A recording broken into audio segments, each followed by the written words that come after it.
Insurance for all by 2047। IRDAI हर वो मुमकिन कोशिश कर रहा है कि इंडिया के हर एक पर्सन के पास इंश्योरेंस के कवरेज की अम्ब्रेला हो, और साथ ही साथ ये भी भरपूर कोशिश कर रहा है कि उपभोक्ताओं के हितों को ध्यान में रखा जाए।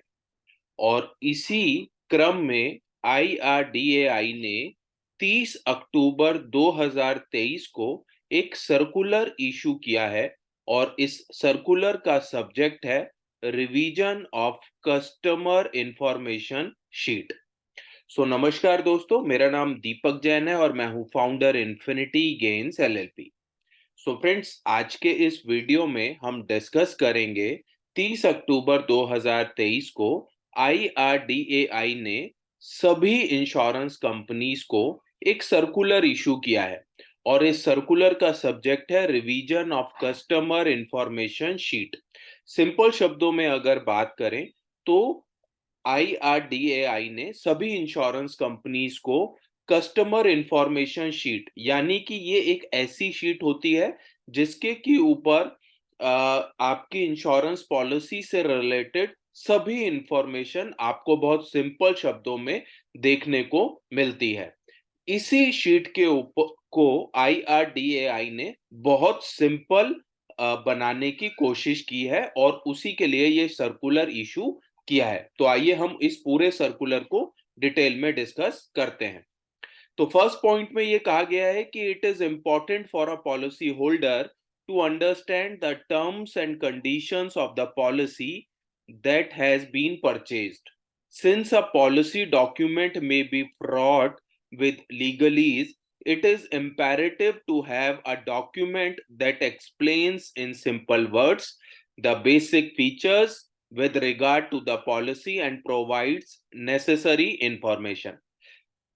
तो फ्रेंड्स, IRDAI का ये कहना है कि पॉलिसी होल्डर जो कि पॉलिसी परचेज करते हैं, हम अमूमन ये देखते हैं कि किसी भी पॉलिसी डॉक्यूमेंट के ऊपर कंडीशंस जो हैं वो इतने लीगलाइज वर्ड में लिखी हुई होती हैं, जो कि किसी भी एक आम क्लाइंट के लिए, एक आम उपभोक्ता के लिए उसको समझ पाना बहुत ही डिफिकल्ट होता है, और उसमें वर्ड भी जो है वो काफी लीगलाइज जो वर्ड होते हैं वो लिखे होते हैं। तो अब IRDAI की ये कोशिश है कि वो जो लीगलाइज वर्ड है उसको बहुत सिंपल वर्ड्स में जो है वो कन्वर्ट किया जाए, सो दैट उसकी लैंग्वेज हो कि किसी भी क्लाइंट को वो आसानी से समझ आ सके। With the above objective in mind, the Customer Information Sheet CIS has been devised and is to be provided by insurers to all policy holders. इसी गैप को देखते हुए, जो गैप था बेसिकली जहां पर कस्टमर इंफॉर्मेशन शीट या policy wording इन चीजों के ऊपर जो लीगलाइज जो लैंग्वेज लिखी होती है, उसी को ध्यान में रखते हुए बहुत सिंपल शब्दों में एक कस्टमर इंफॉर्मेशन शीट बनाने के लिए IRDAI ने सभी इंश्योरेंस कंपनीज को डायरेक्शन दी है। It is observed that several complaints are still emanating as a result of asymmetry of information between insurer and the policy holder. तो अभी तक IRDAI के पास काफी ऐसी कंप्लेंट्स रेज हुई हैं जो कि पॉलिसी होल्डर और इंश्योरर के बीच में जो कस्टमर इंफॉर्मेशन शीट होती है, उसमें जो लैंग्वेज इस तरीके की लिखी होती है जहां पर इंश्योरर अपनी बात उसमें अपने तरीके से समझाते हैं और पॉलिसी होल्डर उसको अपनी बात अपने तरीके से समझते हैं, लेकिन वो कहीं ना कहीं एक कम्युनिकेशन गैप उस शीट की वजह से रहता था, और इसी वजह से IRDAI ने उस शीट को, यानी CIS कस्टमर इंफॉर्मेशन शीट को बहुत सिंपल वर्ड्स में बनाने के लिए कहा है। In this backdrop, the existing customer information sheet has been improved and now seeks to convey basic information about the policy purchased in a manner that is easily understood. तो इसी requirement को समझते हुए कस्टमर इंफॉर्मेशन शीट को improve किया गया है और उसका एक पूरा फॉर्मेट अभी हम आगे देखेंगे भी, जो कि IRDAI ने सभी इंश्योरेंस कंपनीज को फॉलो करने के लिए इशू किया है। फिफ्थ पॉइंट डिस्कस करते हैं, the revised format of CIS annexure A shall be implemented 1 जनवरी 2024। तो ऐसा माना जा रहा है और ऐसा सभी इंश्योरेंस कंपनीज को बोला भी गया है कि कस्टमर इंफॉर्मेशन शीट का ये जो फॉर्मेट है, ये 1 जनवरी 2024 से इम्प्लीमेंट होना चाहिए। फर्दर हम डिस्कस करते हैं, compliance of the following shall be ensured. IRDAI ने बोला है कि ये जो कंप्लायंस है ये फॉलो होना चाहिए सभी इंश्योरेंस कंपनीज को। Insurers, intermediaries and agents shall forward the customer information sheet to all policy holders and acknowledgement physical और digital shall be duly obtained. यहाँ पर यह भी कहा गया है कि सभी इंश्योरेंस कंपनीज, इंटरमीडियरीज यानी जो भी ब्रोकर्स हैं और जो भी एजेंट्स हैं या एडवाइजर्स हैं, वो सभी अपने कस्टमर तक ये कस्टमर इंफॉर्मेशन शीट, जो कि नई कस्टमर इंफॉर्मेशन शीट होगी, वो सभी हमारे पॉलिसी होल्डर्स तक पहुंचानी होगी और उसका जो एक्नॉलेजमेंट है वो भी लेना होगा। Customer information sheet shall be made available in local language if the policy holder so desires। सो अभी तक यूजुअली ये देखा जाता था कि कस्टमर इंफॉर्मेशन शीट जो है वो इंग्लिश लैंग्वेज में ही आपको मिलती थी, बट अगर अब क्लाइंट की तरफ से रिक्वायरमेंट रेज होगी कि मुझे ये CIS यानी कि कस्टमर इंफॉर्मेशन शीट एक लोकल लैंग्वेज में चाहिए, यानी मेरी लोकल लैंग्वेज में चाहिए, तो वो भी अब इंश्योरेंस कंपनीज की तरफ से अवेलेबल की जाएगी। The CIS shall have minimum font size 12 Arial और above, यानी कि CIS जो है उसका जो फॉन्ट साइज है वो 12 होना चाहिए और जो फ़ॉन्ट का जो फ़ॉन्ट है वो एरियल फ़ॉन्ट में होना चाहिए। All details provided for in the CIS shell be duly filled in, यानी जितनी भी डिटेल्स जो हैं वो कस्टमर इंफॉर्मेशन शीट में वो सभी ड्यूली पूरी तरीके से फिल्ड होनी चाहिए। The policy document forwarding letter shall contain a cross reference to the CIS। This circular is being issued in terms of Regulation 26 of IRDAI Health Insurance Regulations 2016। तो ये जो सर्कुलर इशू किया गया है ये regulation 26 of IRDAI health insurance regulations 2016 के तहत issue किया गया है।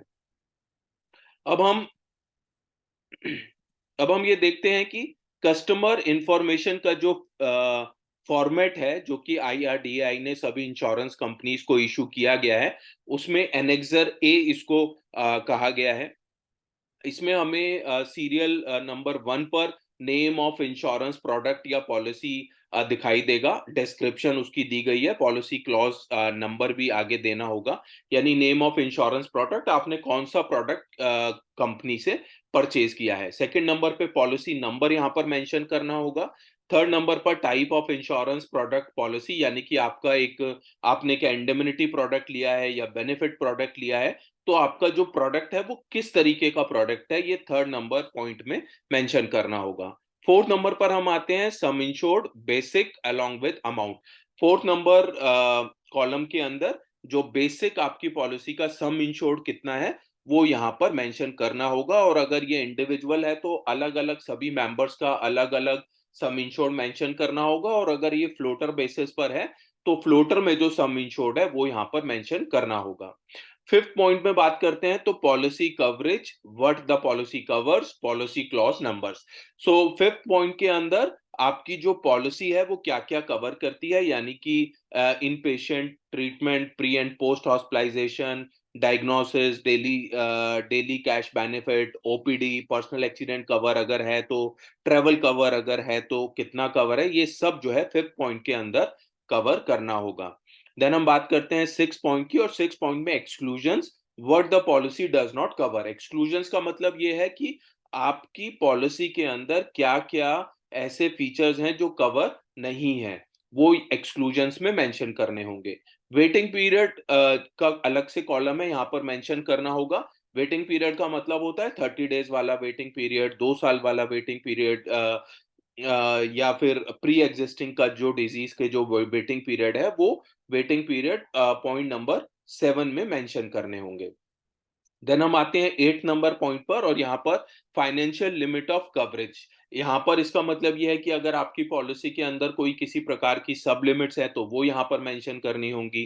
को पेमेंट अगर आपकी पॉलिसी के अंदर का क्लॉज है तो वो मेंशन करना होगा। आपकी पॉलिसी के अंदर कोई डिडक्टेबल्स हैं तो वो आपको इंश्योरेंस कंपनीज को 8 नंबर कॉलम के अंदर मेंशन करने होंगे। 9th नंबर कॉलम की बात करते हैं, क्लेम्स। क्लेम्स प्रोसीजर, क्लेम लेने का क्या प्रोसीजर है वो यहाँ पर मेंशन करना होगा। देन 10th नंबर पॉइंट पे बात करते हैं पॉलिसी सर्विंग की। पॉलिसी सर्विंग का मतलब ये है कि call centre number of the insurer, details of company officials, यानी कि कॉल सेंटर के जो नंबर्स हैं वहां पर उनके जो नंबर्स हैं वो यहाँ पर मेंशन करने होंगे। 11 नंबर पॉइंट की बात करते हैं तो यहाँ पर ग्रीवेंसेस कंप्लेंट्स कि किसी भी तरीके के अगर क्लाइंट को ग्रीवियंस है या कंप्लेंट्स हैं तो किस नंबर पर वो कांटेक्ट कर सकते हैं। देन 12th नंबर पॉइंट की बात करते हैं, थिंग्स टू रिमेंबर, यानी कि यहाँ पर 12th नंबर पॉइंट पे आपका फ्री लुक कैंसिलेशन, यानी कि आप पॉलिसी बाय करने के कितने दिनों के अंदर पॉलिसी को कैंसिल कर सकते हैं। पॉलिसी के रिन्यूअल के बारे में यहाँ पर बताया गया है। माइग्रेशन एंड पोर्टेबिलिटी के बारे में बताना होगा। चेंज इन सम इंश्योर्ड कि आप अपने सम इंश्योर्ड में कब चेंज कर सकते हैं। मोराटोरियम पीरियड के बारे में यहाँ पर बताना होगा। पॉइंट नंबर 13 की बात करें तो योर ऑब्लिगेशंस की, जहां पर आपको अगर किसी भी तरीके का कोई डिस्क्लोजर करना है, यानी कि आपको कोई अपनी मेडिकल एडवर्सिटी या कोई भी डिटेल आप मेंशन करना चाहते हो जो कि प्रपोजल फॉर्म पे अभी तक मेंशन नहीं हुई है, तो वो आप यहाँ पर मेंशन कर सकते हैं। और इसी तरीके से यहाँ पर प्लेस डेट और नीचे जो है क्लाइंट का सिग्नेचर यहाँ पर दिया जाएगा। 3 इंपॉर्टेंट पॉइंट्स और हैं यहाँ पर जो मैं आपके साथ शेयर कर लेता हूँ। Insurer shall provide web link where the product related documents including the customer information sheet are available on the website of the insurer। तो यहाँ पर जो है इंश्योरेंस कंपनी एक वेब लिंक भी दे सकती है जो कि आपके क्लाइंट्स के पास जाएगा और आपकी जो कस्टमर इंफॉर्मेशन शीट है ये कंपनी की वेबसाइट के ऊपर आपको अवेलेबल होगी। In case of any conflict, the terms and conditions mentioned in the policy document shall prevail। यानी कि किसी भी तरीके का कॉन्फ्लिक्ट अगर होता है तो टर्म्स एंड कंडीशंस जो मेंशन्ड है पॉलिसी डॉक्यूमेंट के ऊपर उसके साथ इसको फॉलो किया जाएगा। Insurer to take confirmation of the policy holder regarding receiving of the customer information sheet. तो इंश्योरेंस कंपनीज को ये कंफर्मेशन लेना होगा कि पॉलिसी होल्डर जो है उन्होंने रिसीविंग कर ली है कस्टमर इंफॉर्मेशन शीट की, यानी कि ये मेक श्योर करना होगा सभी इंश्योरेंस कंपनीज को कि कस्टमर इंफॉर्मेशन शीट जो है वो सभी क्लाइंट्स के पास पहुंच गई है। सो फ्रेंड्स, आज के इस वीडियो में हमने डिस्कस किया 1 जनवरी 2024 से IRDAI ने कस्टमर इंफॉर्मेशन शीट बहुत सिंपल शब्दों में बनाने के लिए सभी इंश्योरेंस कंपनीज को डायरेक्शन दी है। तो उम्मीद करते हैं आने वाले समय में इंश्योरेंस कंपनीज की तरफ से ये जो कस्टमर इंफॉर्मेशन शीट है ये फॉलो की जाएगी और हमारे जितने भी पॉलिसी होल्डर्स हैं उनको अपनी पॉलिसी को अंडरस्टैंड करने में बहुत आसानी होगी। सो फ्रेंड्स, अगर आपको भी ऐसा लगता है कि आप भी इंश्योरेंस सेक्टर में काम करना चाहते हैं और इंश्योरेंस के बारे में लर्न करना चाहते हैं, तो आप डिस्क्रिप्शन पर लिखे हुए नंबर्स पर हमारी टीम से कोऑर्डिनेट कर सकते हैं। और अगर आपको ये वीडियो पसंद आया है तो प्लीज लाइक जरूर कीजिएगा, और अगर आप ऐसे किसी भी नोन को जानते हैं जो कि इंश्योरेंस सेक्टर में काम कर रहे हैं, इंश्योरेंस एडवाइजर हैं, तो आप उनके साथ इस वीडियो को प्लीज शेयर जरूर कीजिएगा। So friends, thank you so much for watching the video. Thank you.